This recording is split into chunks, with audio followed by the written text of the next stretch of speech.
Estimado bachiller, hemos venido hablando sobre los temas que abordan esta materia.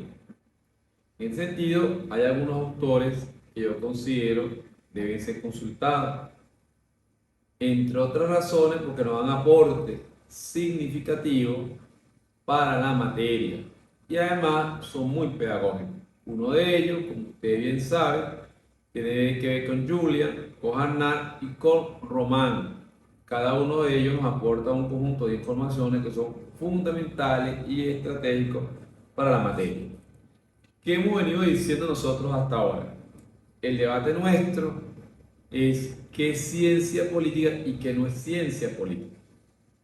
Hemos dicho que todo lo que es fáctico, empírico, falseable, puede entenderse como ciencia política.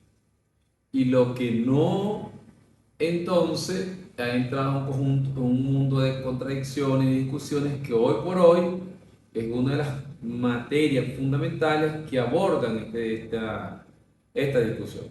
Ahora bien, la autora, por ejemplo, Julian, señala que existen dos tipos de áreas temáticas dentro de las ciencias. Ella habla de teoría política empírica y teoría política normativa. ¿Qué querrá decir la autora cuando nos dice teoría política empírica y teoría política normativa? ¿Hacia dónde está apuntando y qué le aporta a la discusión nuestra? Bueno, una de las cosas fundamentales que creo que nos va a ayudar a entender es que hay autores que efectivamente asumen la filosofía o la teoría política como dos conceptos que sé que son iguales, que para ellos no hay diferencia. Hay otros que no, hay otros que hablan de teoría política y de filosofía.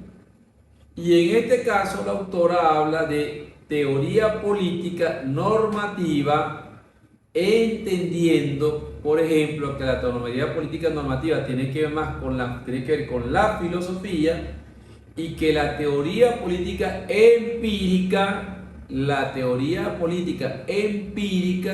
tiene que ver más con el campo de las ciencias políticas. Es decir, con lo que es comprobable, con lo que es falseable, con lo que es verificable. En ese sentido, pues la autora establece dos líneas de acción. Ella se inscribe a la ciencia política en el marco de la teoría política y allí podemos alinearla, por ejemplo, con Mario Bunge, podemos alinearla con profesor Pelayo y podemos alinearla con todos los autores que de alguna u otra forma sostienen que efectivamente la teoría política, es decir, la teoría política empírica y las ciencias políticas tienen efectivamente un punto de encuentro. En ese orden, pues, para nosotros, para esta materia, cuando la autora habla, por ejemplo, de teoría política normativa, habla de filosofía. Un tema que abordaremos mucho más adelante. Y cuando habla de teoría política empírica, la autora está haciendo referencia a el campo de conocimiento que venimos trabajando. Siendo eso así, entonces hay que agregar otro elemento. ¿Qué caracteriza a la ciencia política y a la teoría política que hemos venido observando? Allí hay un autor que a mí me gusta mucho, que es Román Santiago. Román Santiago te empieza a dar un conjunto de insumos, de instrumentos que te permiten efectivamente entender por qué nosotros decimos que las ciencias actuariales dan un aporte significativo a la ciencia política.